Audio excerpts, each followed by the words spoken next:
Most of what you think of when you hear the word Viking is battles on the sea. But what if I told you their greatest fight wasn't with swords at all? It was with the endless winter night. Most who lived here were farmers, not warriors, and those long dark months at home mattered most. Imagine sharing a single smoky room with family, animals, and firelight, night after night, searching for comfort in the darkness.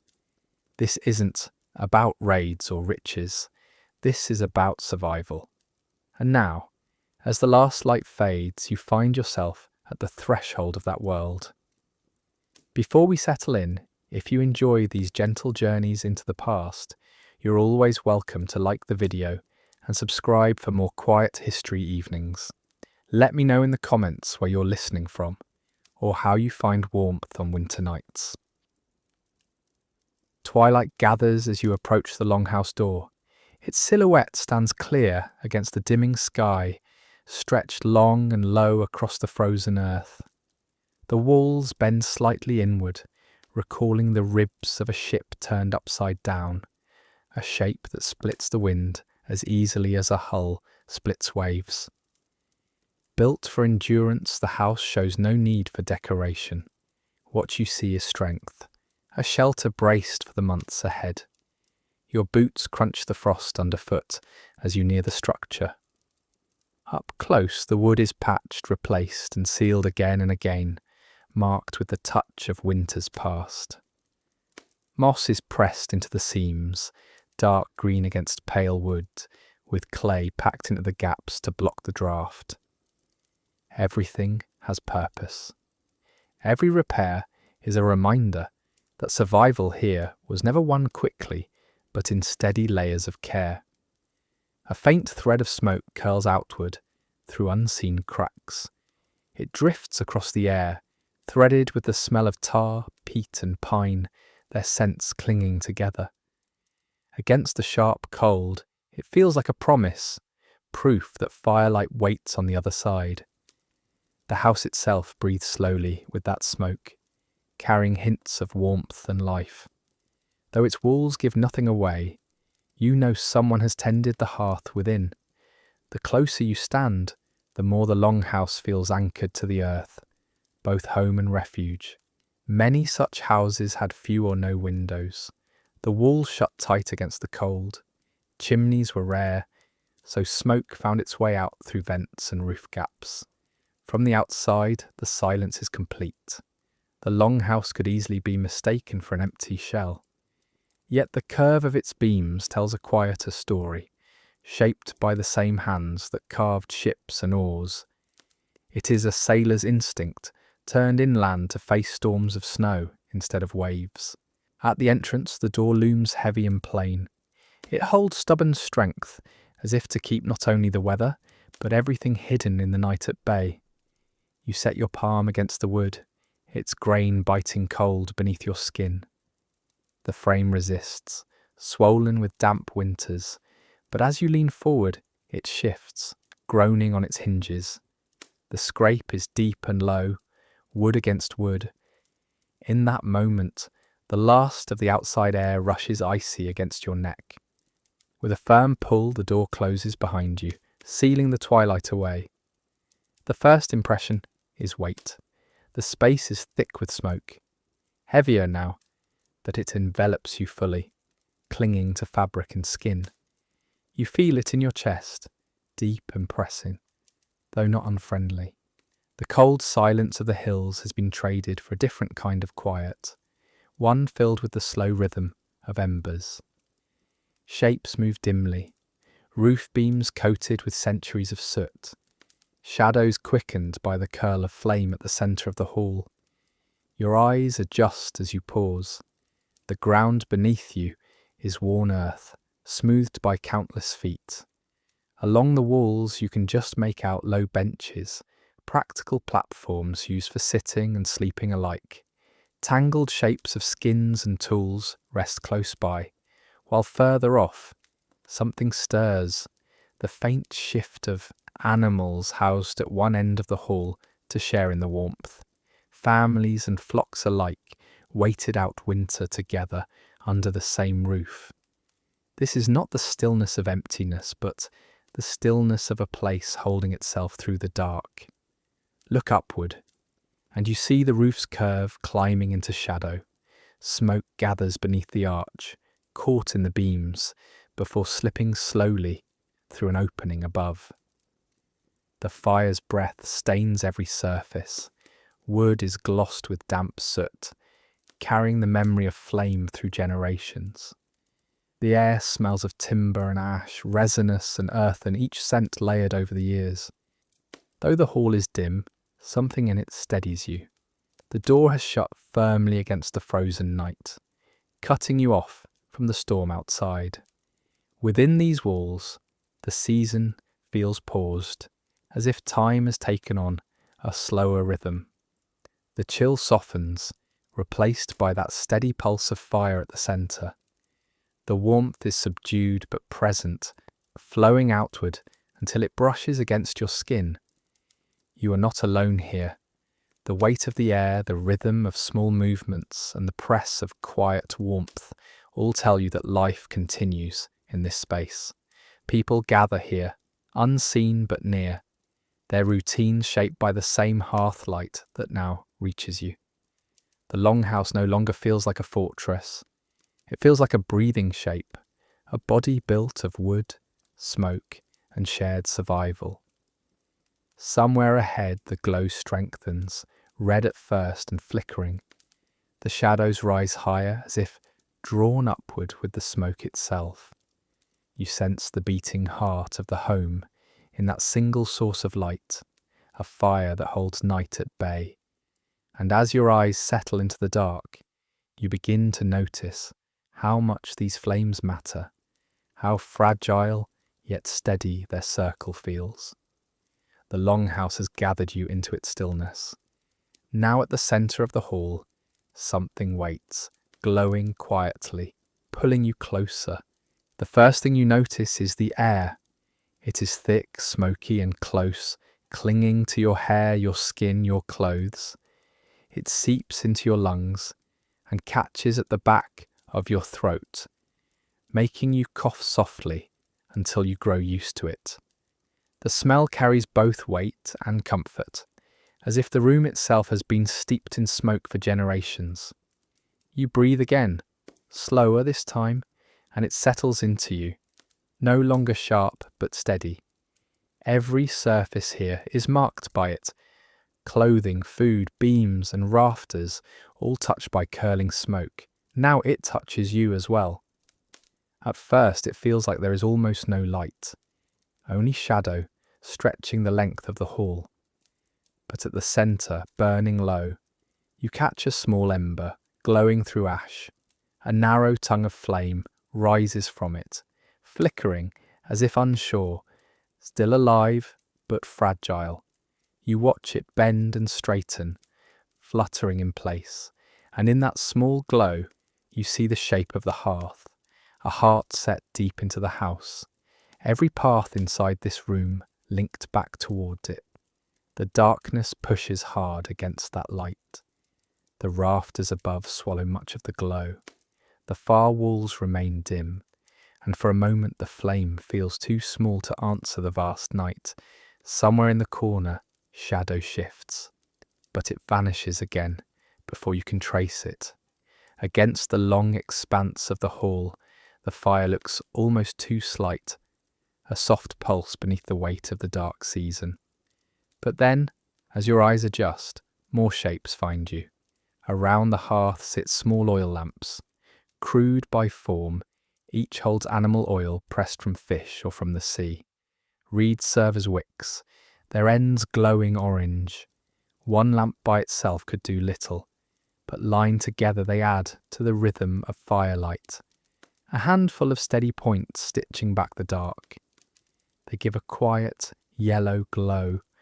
Not daylight, but the kind of light you could work beside, a light you could trust. Above, a long slit in the roof hangs open to the night. Smoke lifts toward it, curls just under the beams, then drifts outward where the wind will take it. Some of it still drops back down, clouding the air, but Without the vent, the room could not be borne for long. Chimneys were rare here. Instead, vents and careful fire placement managed the smoke. It stings, yes, and makes your eyes water, but that sting carries a kind of order. The hall breathes with it. The hearth itself is a crafted thing, not a heap of wood, but something shaped and kept through many winters. Flat stones line its base, polished flat by years of flame. They hold the heat even when the fire dips, radiating it outward in slow waves that reach the walls. In other places, where stone was scarce, the earth itself was hardened into shape with clay and turf. What holds this fire could not crumble easily. It was made to endure, just as the longhouse was. Archaeologists still uncover those stones, cracked but solid, the trace of countless hours of flame written into them. As you watch the fire, you notice how it shifts, shrinking, swelling again, as though it breathes. Shadows stretch with it, spilling out along the beams, then pulling back when the light grows thin. The rafters are streaked in soot, gleaming faintly, every surface coated in years of smoke. It is not simply fire you're watching. It feels almost alive, holding the house in rhythm with each slow flare and collapse. The ground nearest the hearth is worn smooth. Feet have sat here, pressed here, rested here night after night. Around it, low benches run against the walls, but the line of sight curves inward toward the fire. Every angle of the room obeys its centre, the way a ship orients to its mast, everything turning around a single point. You sense that the longhouse was built to circle this flame, to collect life into the warmth it gave. You think of what happens when the fire grows low. Perhaps the night grows heavier, colder, silence pressing so deep it wakes someone half asleep nearby. A glowing log shifts, collapses, and a hand rises to cast new wood onto it. This was a task never left long unattended. Fires in winter were carefully tended, rarely allowed to fall cold, for without it, the night itself would take everything. The smoke is not only a burden, it layers itself as a kind of shield. Fish and meats hang at the far end of the hall, their surfaces darkened, preserved by the steady drift. Wooden tools harden in its touch, pests are kept away. Even the very beams of the longhouse are guarded against rot. What feels heavy to breathe in is also a quiet strength. Another way the hall learns to last. As you stand with the lamps flickering beside the central flame, you feel its steadiness growing. The smoke may sting, the glow may feel fragile, but together they are enough. Fire is not only warmth or light, it is a heartbeat keeping the room held in its slow rhythm, a patient breath against the long dark.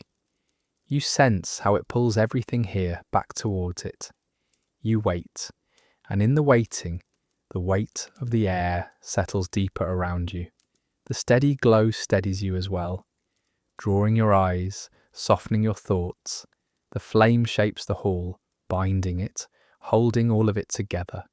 And in that slow, dim rhythm, shapes begin to shift closer, drawn by the same pull that turns all attention inward. Shadows start to resolve into people living within this glow, moving with quiet gestures, gathering closer to the heart that tends them all. What first seemed like a solitary flame now reveals itself as the centre of a whole circle. Lives gathered, movements linked, all pulled into its orbit. The fire keeps balance in this space, and it is around this balance that the room itself begins to take form. You notice the benches first, lined along the long walls of the hall. They sit low and solid, built simply but strong. Furs soften their surfaces, sheep's wool pale and curled, hides stitched together into darker spreads. Here these benches mean more than rest. By day they serve as seats. where someone mends clothing or sharpens an edge. By night, they turn into sleeping platforms, the firelight spilling across figures lying close. Beneath them, you can see storage, wooden chests and bundles tucked carefully away, holding tools, clothing, food, each thing placed where it belongs. Nothing wasted, nothing without purpose. Around the hearth people gather. Some ease onto the benches, others draw nearer to the flames, squatting low against the dirt floor. Space here draws everyone inward. There is no part of the hall separate from its centre. The air is smoky. Furs press shoulder to shoulder, and voices rise in a low hum. Words are quiet, scattered among gestures, passing just far enough to be heard above the crackle of wood. Privacy does not belong here, not in the dark hush of winter. Instead, the closeness itself feels steady, keeping each person joined to the others. You take your own place within the circle, facing the fire that burns steadily at the heart. Near the glow, a child leans just close enough for the shifting light to catch across his cheeks. His eyes gleam, curious, but his hands follow the rule, folded with care, never too near the flame. Beside him sits an elder woman, a lamp placed at her knee. Her needle moves through cloth in a long measured rhythm, her face bowing forward as stitches gather one on the other. What she makes matters less than the act itself, something done so many nights, in so many winters, that the work has become part of the stillness around her. In their presence, you feel a quiet order, each age with its own place, all fitting together naturally within the circle. From a dimmer corner of the hall comes motion of another kind. You hear the muffled snort of a goat, the slow shift of a hoof on straw. A cow leans against a wooden post, body stirring the air heavy with its breath. In many homes, animals sheltered through winter in one end of the house, sharing warmth as well as space. Their sounds fold into the mix of human voices, blending with the smells of wool, hide and earth. In this place, creature and family live pressed close together, surviving the season, not as separate lives, but as one shared dwelling. Closer to the hearth, a figure bends over a pot suspended on iron hooks. It sways slightly in the glow, steam lifting into the smoke-filled rafters. The scent of hot broth drifts outward, soft and savoury, catching against your breath. Beside the pot, another shape works with steady purpose, a whetstone scraping down the edge of iron, the slow rasp adding its own rhythm to the night. Nothing here is loud. Instead, you notice how each sound seems to find its distance, softened by the presence of the fire.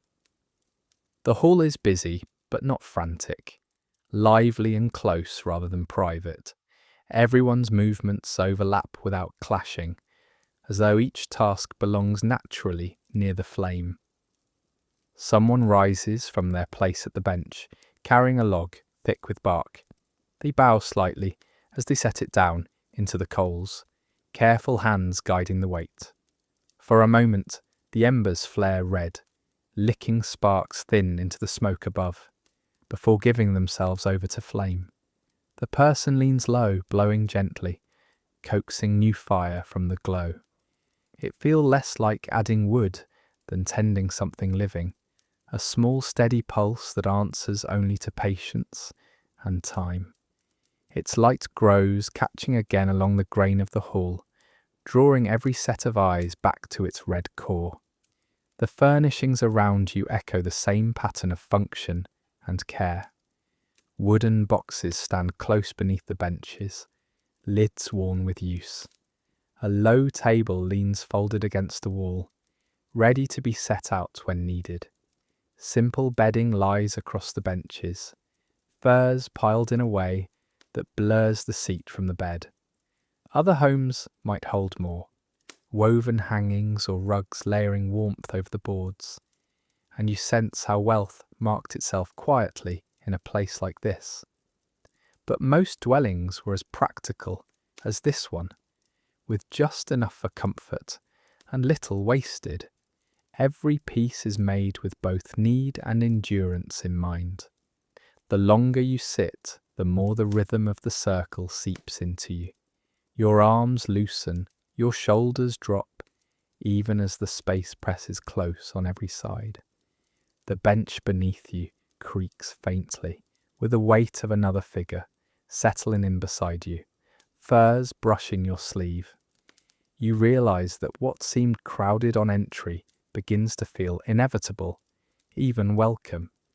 The fire's glow softens the hard edges between people. For a moment, in this quiet circle, belonging outweighs solitude.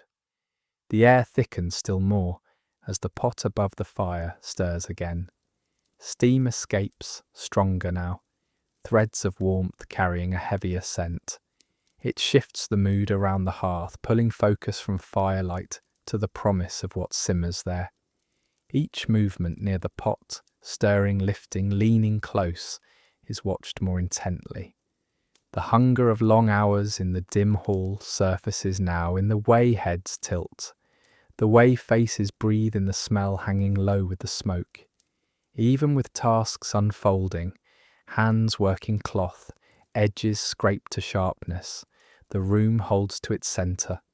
Every action, every word and glance seems steadied by the hearth. Without it, the hall could come apart into cold and confusion, but here it stays whole. You feel yourself included naturally in that stillness, folded into the small movements, the low voices, the rough comfort of furs. And as your eyes drift toward the slow curl of steam rising from the pot, you sense the circle readying itself for something more than light or warmth alone. What gathers here is not only shelter or heat against winter, it is the shape of survival itself, layered together in voices, tools, animals, and flame, all orbiting the same source. Yet tonight the circle will grow tighter for another reason. When the cauldron gives off its stronger breath, attention will shift, faces will lean closer, hands will draw nearer, waiting not only for warmth, but for the moment when hunger will be answered. The scent fills the hall now, spreading low through the smoke. Each inhale carries it deeper, and as it gathers, you realise the night is about to change, shaped by what waits within that dark pot above the fire. The cauldron sways gently above the fire, steam rising in ribbons as the smell of a thick stew works its way through the hall. Its broth bubbles in a steady rhythm, heavy with grains and meat, filling the air with a warmth that is more than heat. It is reassurance that the body will endure another winter night. Food here is not only for hunger, but for strength. In most Norse homes, two main meals shape the rhythm of life. A day meal called dagmal, and an evening gathering known as natmal, where stews and stored foods were the staples of the dark season. You hear the ladle knock softly against the blackened side of the pot. A hand stirs, parting the broth so that chunks of meat rise and sink again. Their edges darken from long hours in the simmer, joined by swollen barley and thick oats, each spoonful more substance than water. The smell is dense, earthy, savoury, carrying a promise that the food will not only quiet hunger, but steady the body against cold. In winter, meals like this became more than recipes. They were tools of survival, boiled down into a single bowl. Beyond the hearth, reminders of what keeps this night possible rest in their places. Hung against the rafters are strips of dried fish, stiff and curled, their sharp scent muted by weeks of smoke. Barrels hold salted cuts of pork, well packed and sealed tight. Sacks of grain rest off the floor, guarded from damp. their pale forms heavy with months of preparation. This is the slow planning of seasons past, gathered and preserved to hold steady now. To look at them is to see foresight, every piece of food, a signal that no season can be faced without thought long before the storm. From these stores comes bread, flat, sturdy, as much strength as flavour. Someone cracks one in half, the crust breaking sharply in the hush of the hall. A faint steam trickles through the tier, showing it has been warmed beside the fire. Bread travels hand to hand, each piece passed along the circle, until every person holds some share. The taste is plain, more solid grain than sweetness, but dipped into the stew, it softens, carrying broth deep into its body. What might seem modest becomes something substantial, a bite that steadies you as much as it fills you. Wooden bowls are readied, each one carved by hand, slightly uneven from age but smoothed with constant use. The ladle dips into the pot again, lifting stew into their hollows. The smell grows fuller with every pour, mixed with salt, smoke, and warmth. Each bowl is offered across the circle. The process is careful and silent. When one is set in your hands, the wood itself carries the heat into your palms. The broth inside is cloudy and thick, heavy with flavour earned over hours. You lift a spoonful to your lips. Salt, meat, soft grain, nothing more, yet every taste is layered with the work that led here. Slaughter, harvest, storing against spoil, even the tending of the fire itself. Nearby, a clay jug leans in careful hands. From its mouth comes the slow pour of ale. Its smell is yeasty and round, an earthy brightness catching across the nose. Cups are simple, sometimes a shaped wooden vessel, sometimes nothing more than a carved horn. Each person accepts a share in turn. The flavour is familiar, not rich but steady. The drink clears smoke from the throat and adds a quiet comfort to the body. In most households, ale was every day, while stronger mead was kept for rare moments, another reminder that common meals held more of endurance than extravagance. For the youngest, bowls look a little different. A child receives porridge boiled down until oats are soft enough to vanish on the tongue. The steam curls weakly upward, the taste blander than the hearty stew, but gentler and easier for a child's stomach. A parent watches as he eats, every movement deliberate, small spoonfuls carried carefully to the mouth. It is the same rhythm repeated across countless homes. Milk or buttermilk, porridge, bread, ways of ensuring even the smallest could bear the demands of the season. Around the circle the hall hums quietly, with hands in motion. Bread tears with soft cracks, wooden spoons dip and scrape, meeting the bottom of bowls. Ale passes without words, cupped against palms warmed from fire. Nothing is loud or rushed, and yet the space is filled with the sound of eating together. It is not a celebration, nor is it a feast. It is sustenance, taken in a circle where no one is left out. Strangely, in its quiet rhythm, this kind of meal feels more complete than any gathering of noise. As you eat, each bite recalls another season. The meat speaks of autumn slaughter, when animals were prepared for the long nights. The bread echoes the grain harvest and the slow grinding under heavy stones. The stew itself, built from odds and ends, shows how care from past months gathers into present strength. In every case, the meal is more than what sits in a bowl. It is time kept, effort stored, seasons folded into one moment. You sense how food ties the past directly to the body, carrying endurance from one season into the next. When your bowl stands empty, you feel the warmth travel within you, slow but steady, as though the fire itself now rests in your stomach. You look to the others. Their faces slacken, shoulders drop, movements soften. Hunger loosens its hold, and the hall shifts toward calm. Winter presses hard outside, but within, the circle holds. This is nourishment, but more. It is shared proof that survival is possible because work has been done, saved and carried forward. The pot is scraped close to empty, the last hunk of bread split and passed down. Bowls, now quiet of steam, are stacked again, pushed into neat lines at the edge of the hall. The smell of stew lingers high in the beams, its weight greater now that the food is gone. You wipe salt from your hand absently, savouring the taste even as it fades. Hunger has receded, leaving not just fullness, but comfort. For a moment, you almost sense the house itself ease, the weight of its walls gentled by the presence of satisfied lives. People lean back, hands pressed to their middles, eyes lowered, bodies relaxed. The centre fire burns steady, but quieter now, that the cauldron no longer sways above it. The hall has shifted, but it has not gone still. Movements click softly at the edges, a hand in a bundle, another reaching for cloth. The meal has finished its work, yet the night stretches on.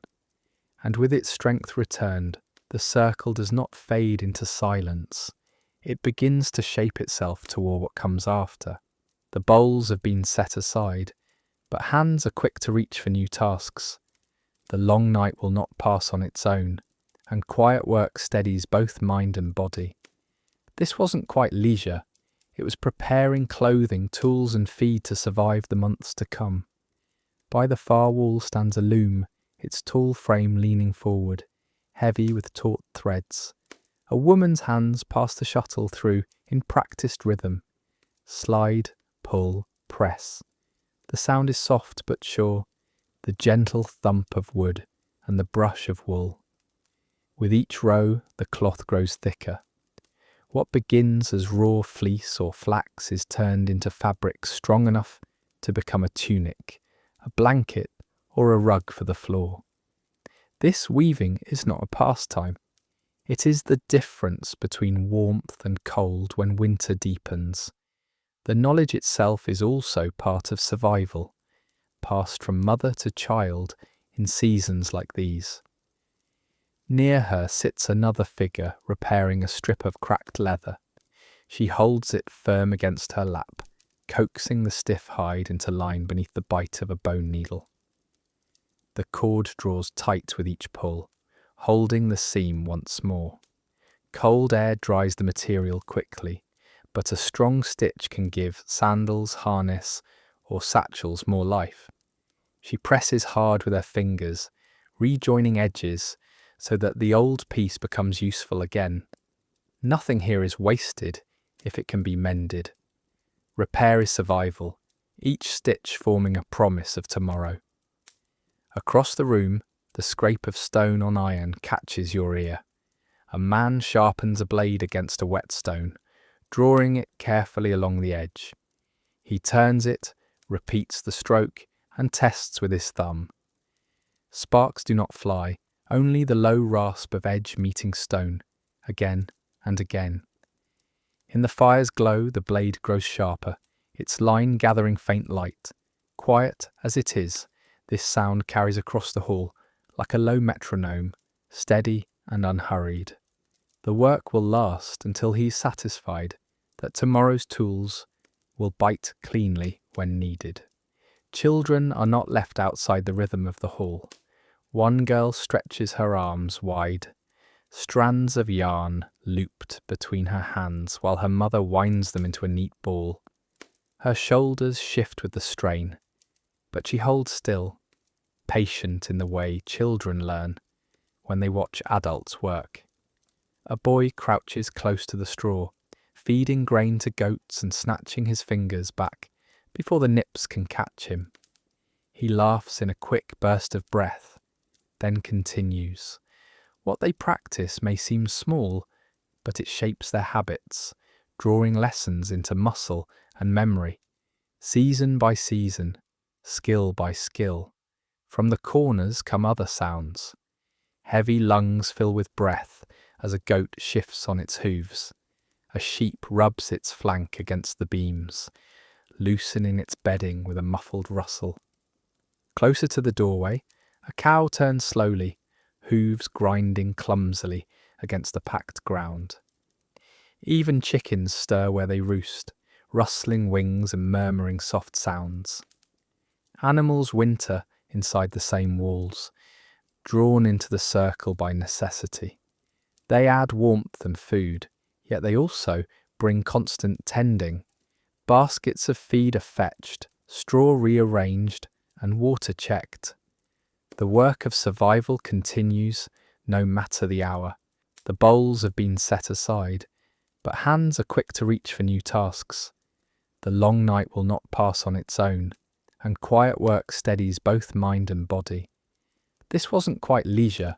It was preparing clothing, tools and feed to survive the months to come. By the far wall stands a loom, its tall frame leaning forward, heavy with taut threads. A woman's hands pass the shuttle through in practiced rhythm. Slide, pull, press.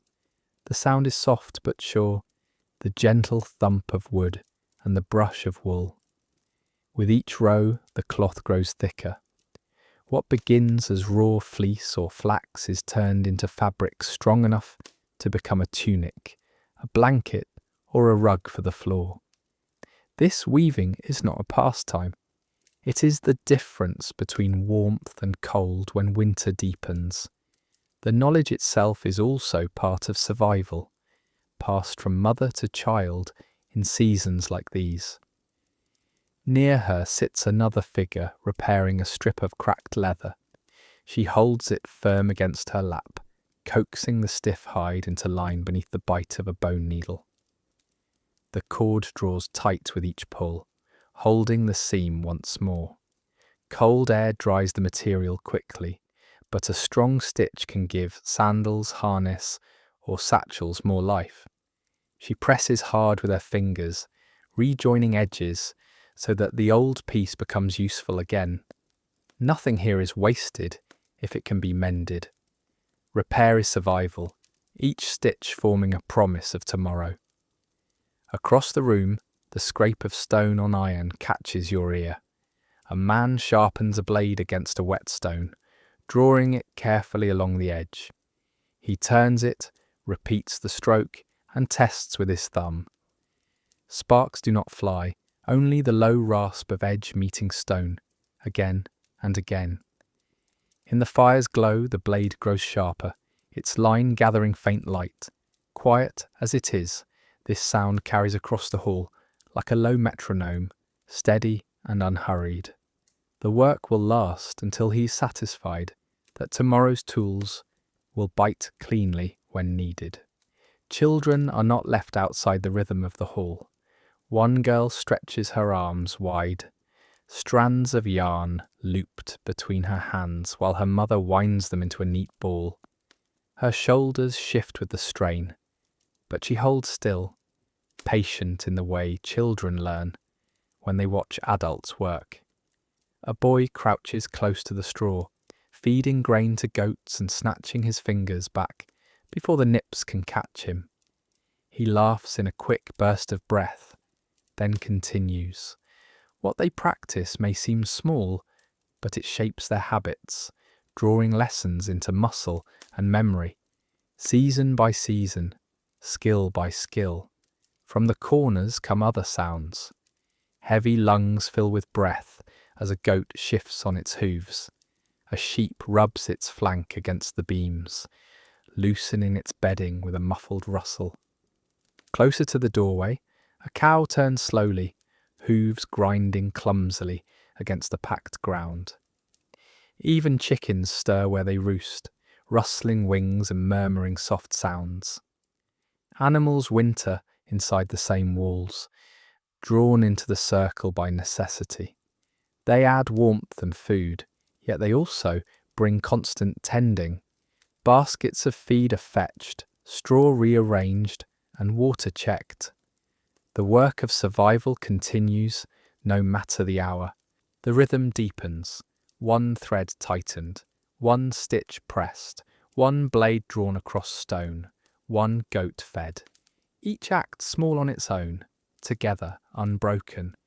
The room hums, not with noise but with effort, layered on itself. This is not wasted time. These are the tasks that keep a night from feeling endless. Without them, the silence would press too close. Work holds the dark at a distance. Smoke lies heavier in the rafters now, thickening the air until the lamps bend and waver. Each flame trembles but still holds its line, feeding from reeds dipped in oil. The hearth shrinks and swells in turn, fire refusing to lapse. It is part of the same labour. A log is nudged into place. A hand stirs embers with a stick. Someone places twigs gently, coaxing the fire to rise again. No voice commands this. Whoever notices simply steps forward. It is a duty shared without dividing lines, so constant it becomes unspoken. The weaving, the mending, the sharpening, none of it seems a burden as you sit inside these walls. The scrape of stone, the pull of thread, the shifting of animals, all soften together, forming a hum that fills the hall. Idleness would leave the night louder, more stark. Here, with hands moving, the hours loosen and lose their weight. You find yourself matching your breath to the shuttle's pass, to the whetstone's slow rasp, to the rhythm of small sounds repeated. This is not leisure. Food had been prepared hours before, and now cloth, tools, and leather carry the next weight. Every motion layers into the broader weave of keeping the household secure.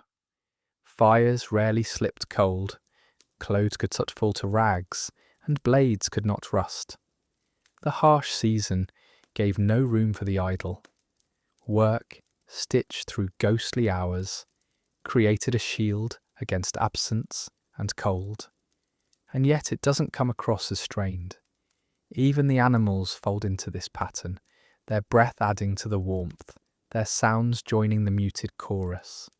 The room is a hive of quiet purpose, each figure absorbed in something that matters. The hall itself seems less heavy for it. The hum of survival steadies the atmosphere. It feels less like labour each moment, more like a way of breathing. As minutes lengthen, you feel how talk begins to creep into the rhythm. A low murmur rises now and then between figures bent at their tasks. The voices do not halt the loom, or pause the whetstone, or stay a hand with the needle. They thread themselves through the manual work, riding alongside it. They turn the task into something softer, something that speaks to being together as much as being prepared. And as those voices gather more strength, the room begins to change. Movements continue, but the words take on weight, stretching into longer lines, carrying something more lasting than conversation. The air has been filled with the scrape of tools and the press of cloth, but now it begins to shift toward another sound altogether, a sound as steady, as essential, and as old as the fire itself. Someone leans closer to the fire, their face caught in the uneven glow. The air seems to settle, threads of work loosen. Hands go quiet, tools rest on laps, and voices fade until only one tone fills the hall. It arrives slowly, no rush or force, just steady syllables that carry along the beams, as if every surface listens. Each word extends into the space, sound balanced against the hush, held so lightly that even the smallest shift in the fire brings it further alive. There are no pages here, nothing to read or turn. The story rests wholly within the mouth of the teller, alive through memory alone. What you hear are words stretched back through countless winters, lines spoken as they once were, in other halls, remembered because people never allowed them to be forgotten. Without parchment or ink, stories hold weight by living in voices. Repeated, they remain. Neglected, they vanish. Tonight, the past is kept alive with every slower breath, every recalled phrase. Many of these same tales, spoken aloud through centuries, were later written down generations after. What we now read as sagas and eddas once flowed around hearths like this, carried on the tongues of families in winter's dark. The tale begins with wonder. You are drawn into a story of a man who ventures far, braving seas edged with ice, tested by creatures born of cold and shadow. He brings back honour, not only for himself but for those who wait at his hearth. His strength is measured not just in the fight, but in his return, in how he carries memory home. Children move forward on the furs. Their lips shape whispered echoes of lines they know so well. The adults tilt their heads, eyes softened, smiles pulled across warmed faces. The world inside the longhouse draws itself closer, each listener bound by the path of the tale. But stories here aren't only of distant heroes. Between myths of gods and deceivers, you hear quieter notes, moments from kin remembered in the pattern of a voice, a tale of a grandmother making her crossing alone, guiding her small boat against biting wind. A simple memory of wool spun fine enough to last beyond its weaver's years. In this hall, myth and family thread together without edge or seam, one flowing into the other. You sense how history and imagination blend, how every life adds to the greater weave. The space grows warm through words alone. Children draw in closer, lit orange against hides. Adults glance at each other, catching echoes of when they too press near the fire with ears wide. The telling steadies the long night, grasping minds away from emptiness into rhythm and image. For one moment, you notice how much of survival lies not only in food or fire, but in a thought carried safely through the body of a story. The tones change, an oath emerges. Between the fall of one tale and the rise of another, a pause settles, long enough to invite something heavier. What oath might be sworn tonight? A head lifts, a voice grows deeper, declaring promise under rafters smoky with memory. Perhaps it is the pledge of a harvest to come, or a vow of honesty, or the shape of a brave act yet to be. Here, words spoken reach beyond themselves. They hold force because they are heard, not scratched into wood, but planted into the breathing night. Among smoke and flame, an oath feels as lasting as iron. Each story and each vow folds into the circle. Where silence could press down heavily, voices now knit people together. They bind restless children to calm. They remind the weary of past strength. They fasten each living figure to the line of those who came before. History does not sit silent in books. It walks alive through speech, flowing strong enough to make everyone in this hall part of the chain that stretches backward and forward. The fire joins in ways that no one directs. Its light jumps to follow the speaker's face, shadows hurrying high across beams before sinking. When the voice lifts, a log cracks. When it softens, embers curl deep into their glow.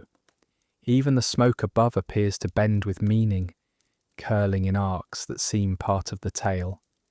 The longhouse becomes a kind of stage, not a grand one, but one more intimate than walls themselves, binding the listeners close by, nothing more than the air filled with voice. No story runs straight. They wind, looping, pausing, slipping their weight carefully. Silence is allowed to stretch at points, giving breath and room before a new detail arrives. The images reach across seas, carve landscapes, and show faces long forgotten, yet made present again. Some tales rise with gods who walk unseen, others draw from people remembered, lives carried forward through careful memory. Together, they bind every listener to a common weave, wide enough to hold through even the deepest night. Children strain to resist sleep. A girl tucks her head sideways against her mother's shoulder, eyes heavy but still open. A boy curls nearer the skins, half hidden, lips moving faintly with remembered lines as slumber presses him slowly down. Even grown men find stillness, arms folded, heads tipping forward as breaths stretch deeper. These hours are never only about passing time. They keep a place filled. They arm the spirit as much as bread had armed the body. In their gentle swell, words keep despair safely at a distance. Inevitably, the current slows. Voices dip in volume, stretch thin, carrying shorter fragments, tangled with breath. One tale trails to a final line. Another attempt rises softly, but sinks into quiet before its second turn. The ending forms almost as smoke does. No clear break, just a slow thinning. Silence returns by degrees. Embers stir along the ground of the hearth. Their red sharper now against thicker dark. The lamps strain faintly, wicks folded. People lean into each other, on benches and furs, bodies folding into tired shapes. Eyes close, not with ceremony, but with wear that has found safety enough in this moment. Still, what was spoken lingers. The air feels thicker with memory, not just of the storyteller's words, but of something shared, given, received. Inside you is the sense of a room held steady across hours because voices lent it strength. It feels like another layer of warmth, softer but no less important, resting between wood beams and skin. The longhouse edges quieter by the moment. Shadows lengthen wider across walls as the fire lowers itself into ash and weak light. Lamps grow pale in their corners, some bowing into smoke.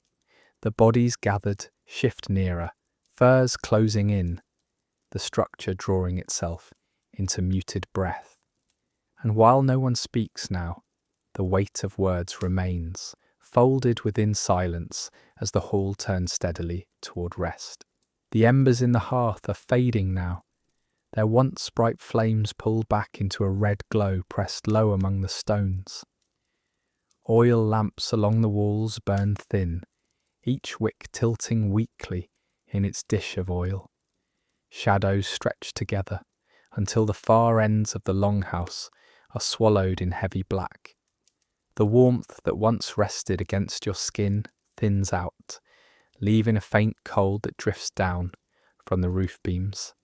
The fire still breathes, but softly now, a pale pulse at the centre. Around you, figures shift into stillness.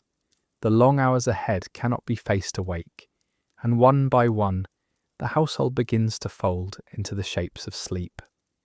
The benches that held sitting bodies earlier in the night have changed their role. They form the sleeping places lined against the beams, low planks padded with straw, hides and wool. Families slide in close together, each person taking what space they can. Some shoulder to shoulder along the boards, others curling on the ground where bedding is spread wider across the packed dirt. Straw softens what it can, though it still pricks against skin. Above it are layers of furs stitched from many hides, sheepskin, goatskin, sometimes softer layers if they were saved for the coldest months. In most homes, this was what passed for bedding, yet in a few wealthier households, feather pillows might be set under a head, and finer cloth drawn across a body. Rare comforts, so unusual they seemed almost too precious for daily use. The difference between straw and feathers marked the space between common and fortunate lives. Children are drawn in first. They are tucked beneath layered hides, their voices gone with only the sound of blankets rustling as they settle. Their small bodies press close to their parents, both for safety and for warmth that no fire alone could give. The hides are thick, sewn to trap breath and body heat, turning the gathered family into its own furnace. Hands vanish beneath folds of sheepskin, faces are muffled into fur. A parent's arm falls loose across a child's side, holding in place without thought. There is no space to spare, and there is no reason for it. The night is too cold, the roof too open, to leave distance between those lying down. At the edge of the room, on straw near the animals, an older man has stretched his body across a rough hide. His blanket is heavy but coarse, stitched from thicker skins, with little softness left inside them. His head rests not on anything soft, but on what he can manage. A folded tunic, a bundle of cloth, or perhaps a sack with feathers saved from autumn. A cushion at all is luck, held carefully from season to season, if it survives. His frame curls lengthwise beside a corner post, leaning into the timber, as though the beam itself can lend steadiness. Here, the human body, animal skin, and carved wood blur into the same purpose. They simply have to hold warmth through the night. The air deepens as breathing joins it. Smoke that escaped up through the vent earlier now drifts more heavily across the rafters, spreading closer down to the sleepers below. Every breath feels thicker for it, warmed as soon as it leaves a mouth and caught by another mouth not far away. A goat shifts in the shadows, its flank brushing the wall and pressing warmth through the chamber. Hooves click against straw, then quiet again. Beyond it, the sound of a cow arrives, slow, drawn through the weight of its chest, air breaking into a sigh before folding back into silence. Their heat seeps into the room, alongside the people's. In this place, animals and kin rest as one circle, their breath the same effort, their stillness the same waiting. Privacy does not belong here. The press of bodies leaves little choice. You hear the short burst of a cough, the stutter of a snore that breaks in half before returning to rhythm. Each sound rests nearer than arm's length, for walls and corners are too near to hold anyone apart. To resist this closeness would be to surrender the only warmth there is.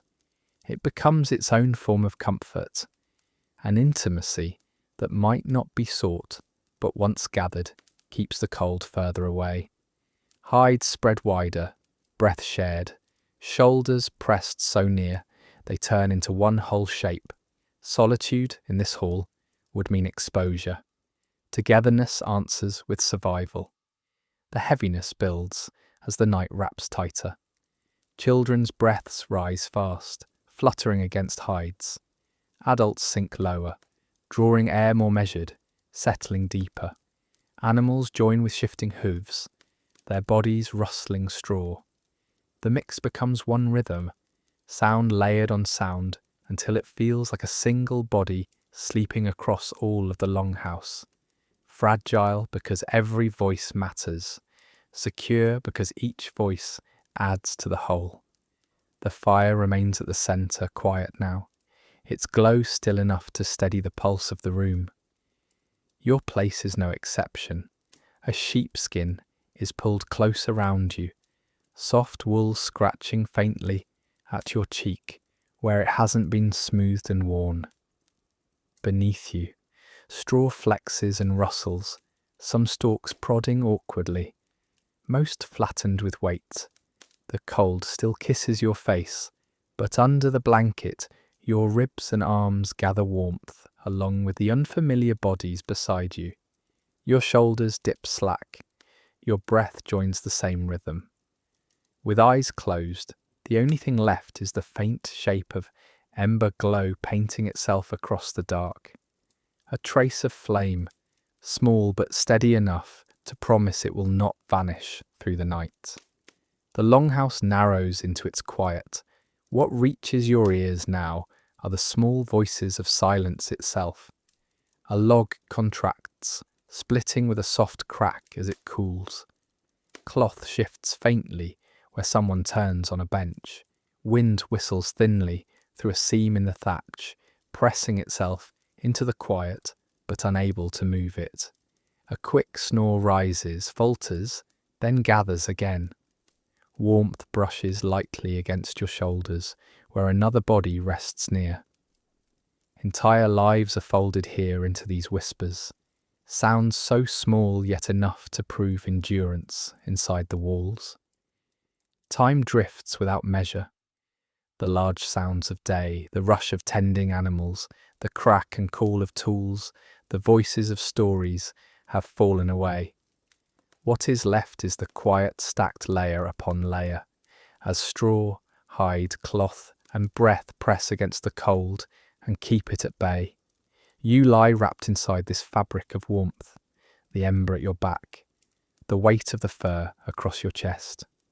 A final glow hovers still in the hearth, unchanged yet tender, marking the division between today and tomorrow. Beneath that faint light, the hall has become as calm as the inside of the body itself. Breath, heat, and stillness spreading across every part. The ember, the folded hide, and the measured breath form the last picture before sleep. Outside, the night thickens further, but here only patience and warmth remain, holding you towards slumber. The house has fallen inward now, waiting through hours that pass like long shadows, and in this heavy quiet, the deep night begins its hold. The deep night whispers, begin in quiet. The hall is wrapped close around its sleepers, and for the first time, the rhythm of voices and work has slipped into full stillness. What you hear now is smaller than words, the soft press of breath, the faint sigh as someone shifts under hides, the muted crack of a beam easing in the roof above. The hearth has thinned to little more than a dull glow beneath its ash, light reduced to the gentle bloom of embers. Shadows lean in from the walls until the edges of the longhouse seem to dissolve, leaving you folded entirely into the warmth and weight of bodies gathered close.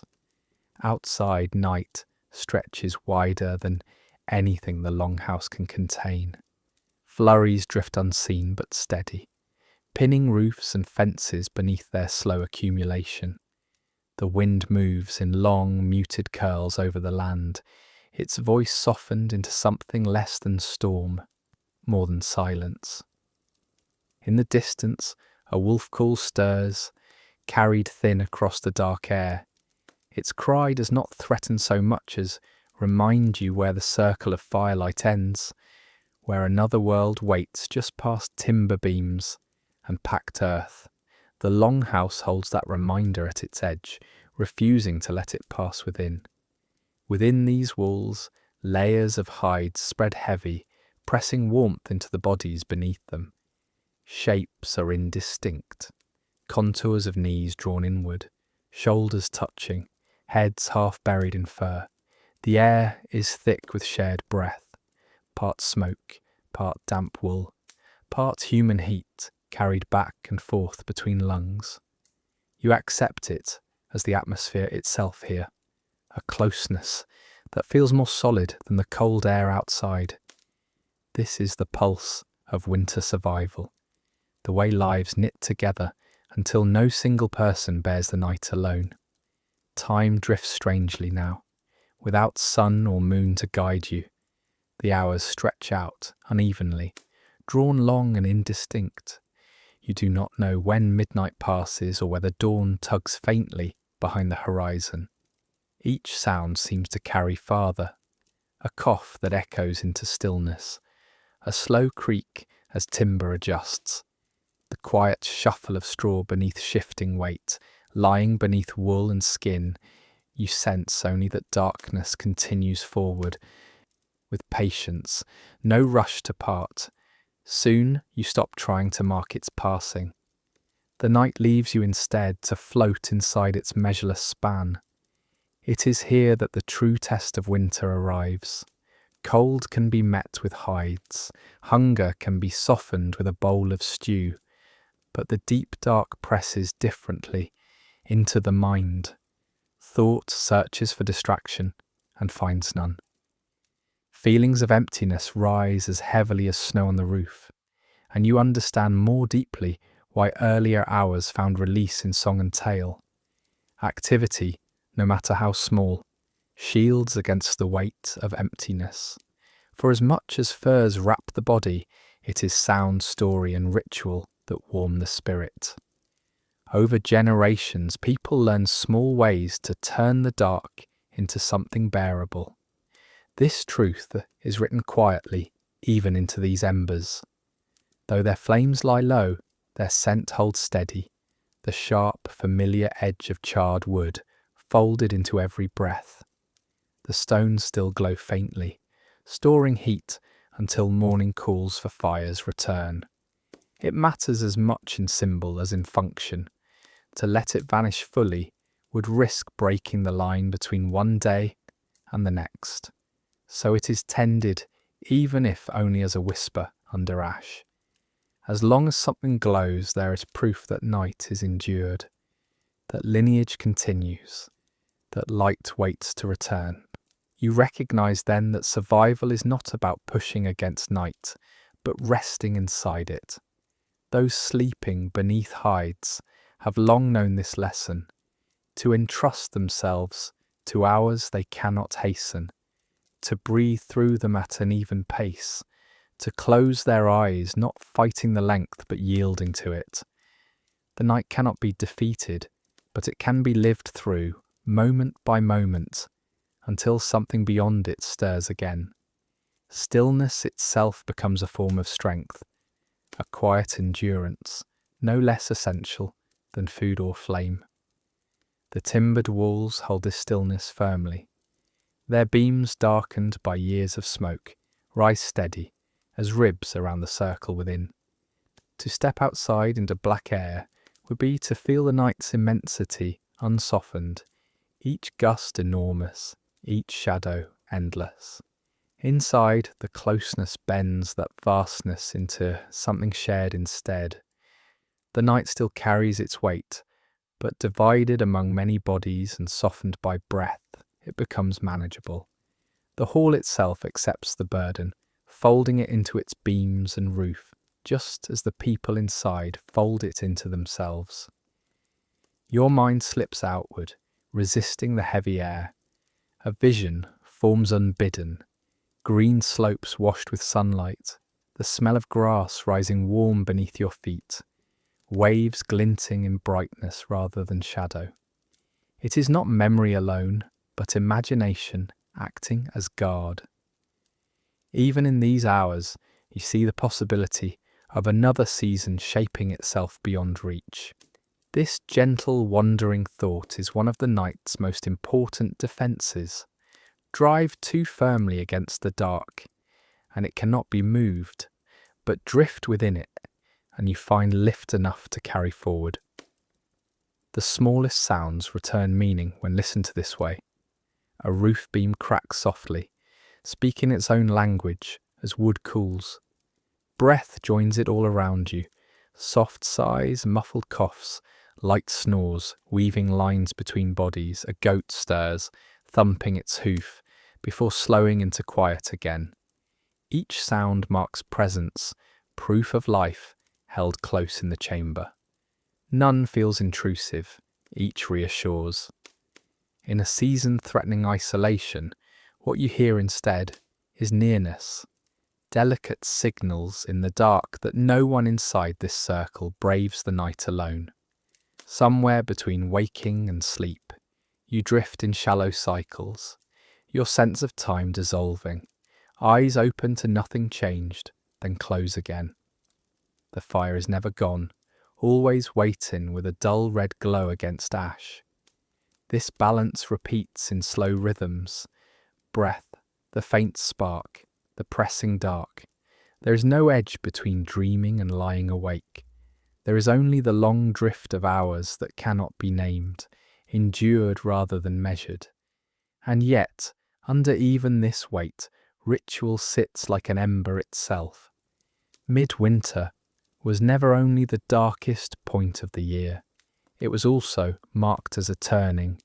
Families gathered, fires were lit high for Yule, oaths spoken into the smoke, meals shared with meaning larger than hunger.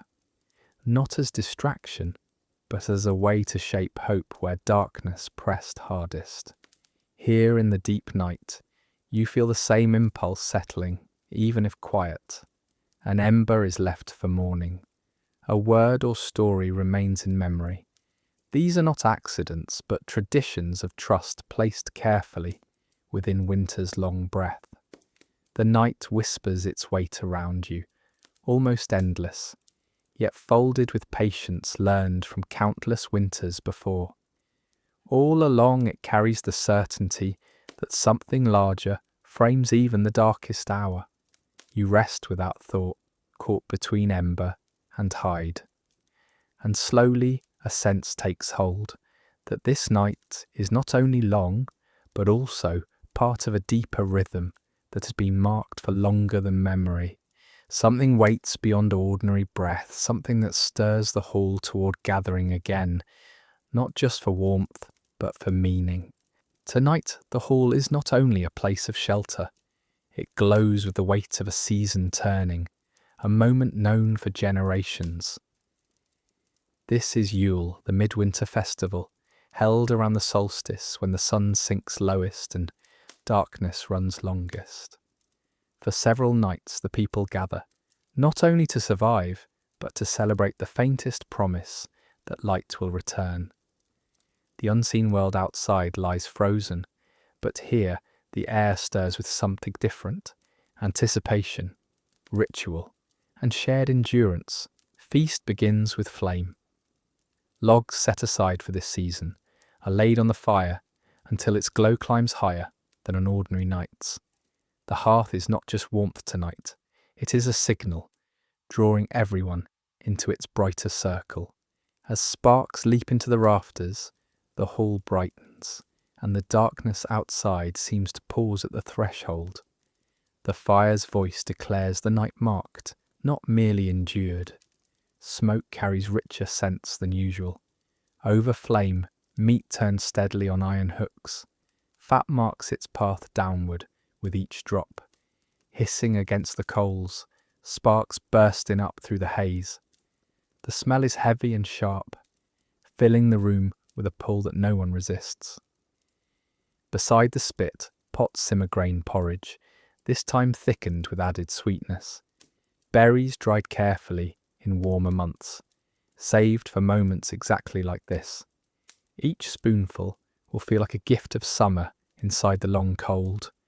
Food has always been about survival, but tonight it reaches for joy.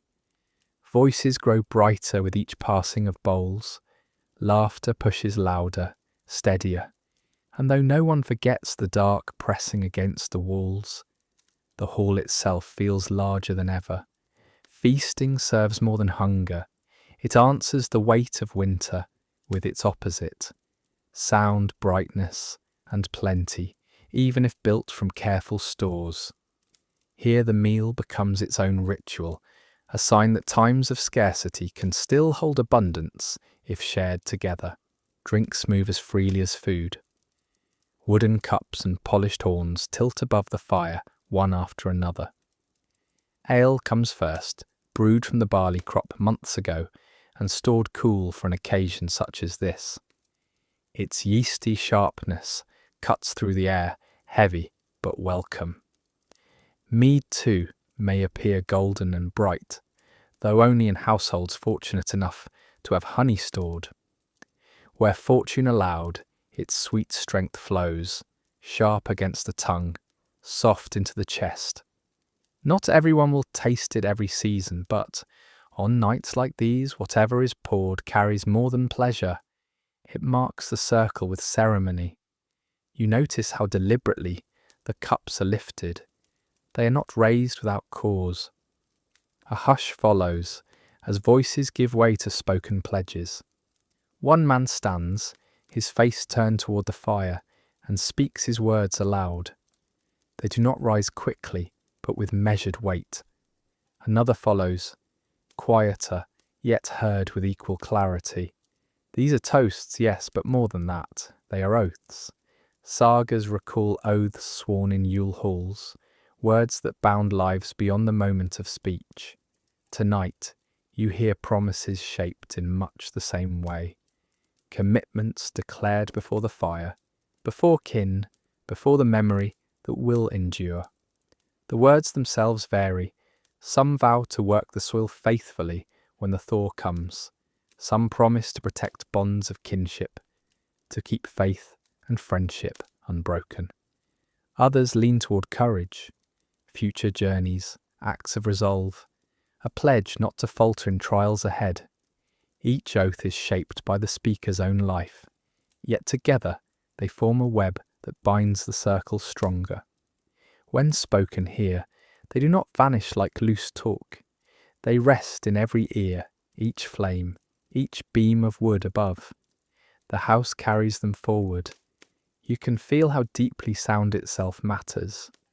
Against the long silence beyond the walls, words plant meaning like anchors. A chant builds lightly in the background, a low hum echoed by a woman's mouth, adding rhythm to the oaths.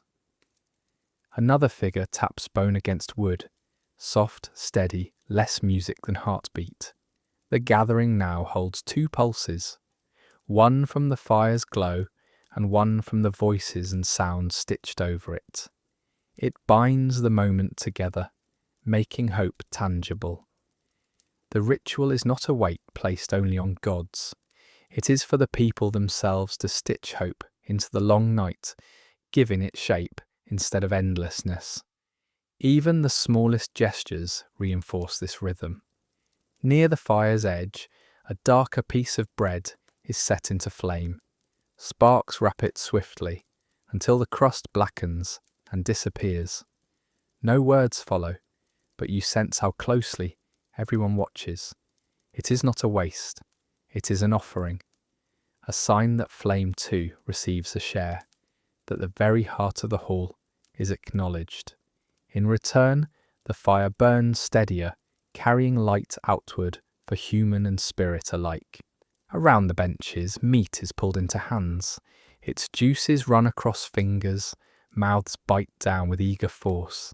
Children eat quickly, their cheeks bright in firelight, while elders chew slower, nodding into the warmth of the room.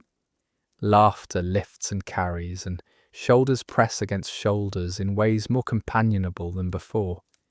For the moment, distance does not exist. The feast has threaded everyone into one body of warmth and noise. As hours deepen, the celebration itself feels like a shield against the dark outside. Winds may still cut over snowbanks, and wolves may prowl the ridges, but inside the circle is full. Oaths sworn, meat shared, drink lifted, fire fed both body and ritual. Taken together, they push the night back, turning it from a trial into something steadier, even stronger. Winter's longest point is marked not by silence or fear, but by voices clear in firelight. You lift your own cup, and though your voice stays hidden in imagination, you join the rhythm. Your words may not carry into any ear but your own, yet that act itself binds you to the night. The ritual does not belong only to kings or to gods. It belongs first to the gathered, who let words turn dark hours into memory, promises given under these beams, last stitched now into smoke and stone alike. Even unspoken to others, yours carries forward in its own quiet way. Slowly, the fire softens. Sparks leap less often and laughter dims back into gentle voices. Bowls and horns lower, juices dry on empty platters. The circle, however, has not weakened. Its meaning has already been laid into the night. The room itself feels steadier, anchored by the acts that filled it. In their simplicity, food, fire, oaths, offering, the celebration has turned the hall into something stronger than its walls alone. You sit, hands still warm, around a cup now emptied. The glow from the embers spreads calm rather than brightness. The ritual has reached its height, and now it lets itself ease downward. Outside, the world remains deep in night, yet in a narrow slit of the roof above, faint grey begins to stir. It is not light in itself, not yet, more like a soft suggestion, a first breath that the dark has loosened ever so slightly. The vent above you shows pale grey, faint but present. The ceiling beams, once lost in darkness, return as lines and shapes against the sky. Around you, the hall stirs. A cough breaks the stillness. Straw shifts with the roll of a body beneath hides. The sound spreads slowly, one stir prompting another, the weight of night lifting as movement ripples outward. The hearth lies almost spent. Only embers cling to the stones, a frail glow without real flame. A hand nudges the ash, coaxing red to flare. Another hand lays down a log, wood scraping against the grate. Sparks rise and thin smoke curls into the vent. Flame catches again, faint at first, then steady. Each morning depends on this act, repeated without fail. The fire is rarely allowed to lapse long, for its light is not just warmth, it is the home's first breath of the day. Animals wake with the household. Hooves strike straw, horns nudge against the beams. A goat shakes its coat, sending straw scattering. A cow groans, body heavy as it stirs upright. The smell thickens, sharp and earthy, layered over the evening's smoke. A boy gathers hay in an armful and scatters it across the ground, where heads press close to eat. A girl carries a bucket of water carefully, the rim sloshing with each slow step. Steam rises from its surface as the cow drinks deeply. This work is never paused. Every dawn begins with it, and every dusk ends the same way. Both people and animals draw on the same stores tucked away from warmer months, a measured supply that must last until the new grass returns. A rooster cries sharp and sudden. Its call cuts across the low murmurs, and lifts again in answer from another, then another. The sound does not soften. It forces itself into every corner of the hall, a reminder that rest is finished. Night is closed, even if the light outside is still dim. Children squirm free of hides, rubbing eyes stiff from smoke and sleep. Their shuffling feet join the scrape of elders, rising slower, pulling weight into tired arms. Not all move outward. An older figure sits instead by the hearth, drawing leather close to the rekindled light. Work resumes even here, stitches picking up where they fell, paused the night before. Everyone has a role in mornings like this. Tasks shift with age, but no hands go unused. The air carries cold on every breath. It bites against cheeks and curls your breath pale before fading. Still, it feels lighter than the edge of the night before. The sky outside gives its proof. Day has returned. This is not comfort so much as a different burden. The effort waiting ahead may be heavy, but daylight makes it visible, frameable, something that can be worked against.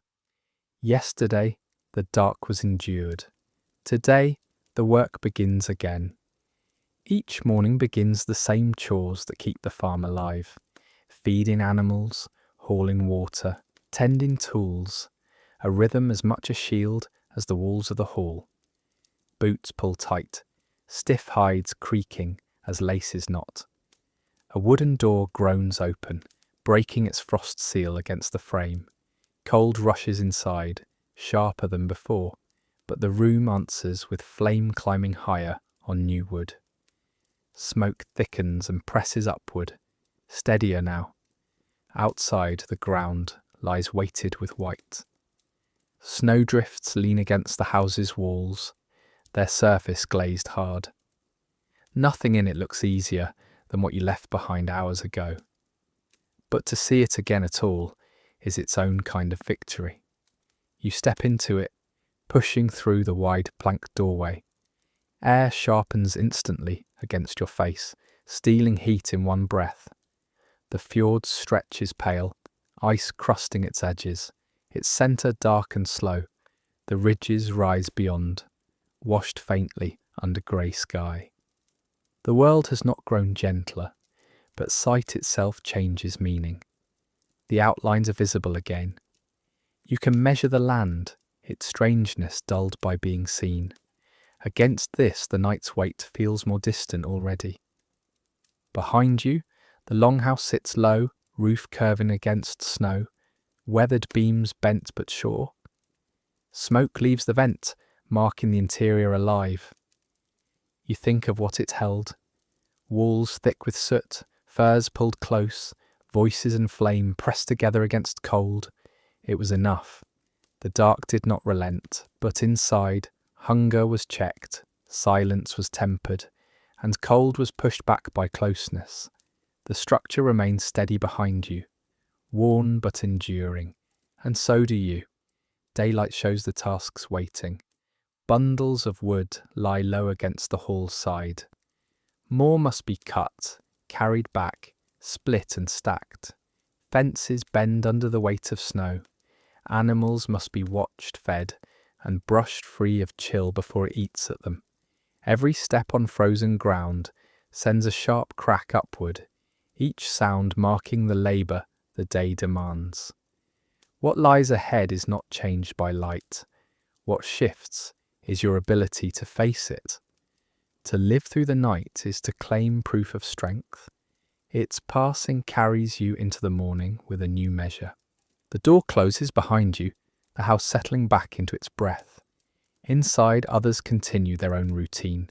Some by the hearth, some by animal stalls, some bending to fetch buckets or tools.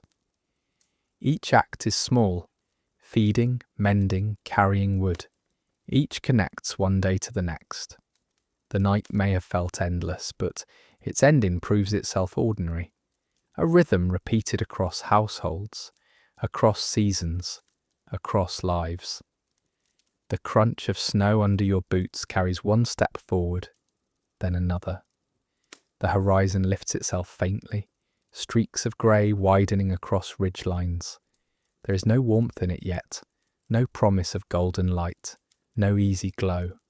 But it is day, and that alone is enough. Every sound in the pale air, the cry of a rooster, the shift of animals, the crack of branches beneath their frost, becomes proof the hours turn forward. The longhouse waits behind, quiet again. Yet within its beams are the remains of the night, fire tended, food rationed, words spoken to keep hope whole. These are not grand gestures. They are small acts, repeated until they grow to carry whole lives. Each morning returns to them, as each night will press back against them. Together, they mark survival not as victory or conquest, but as steady practice. As you look toward the pale rise of sky, your breath curling low into air, you feel the knowledge root deep. The hardest hours can be lived through. The longhouse carried you into the day, with fire that dimmed but did not fail, with closeness pressed from bodies and words, with work marked and repeated. These are quiet lessons, folded into dawn, reminders that survival grows first from simple patterns held without break.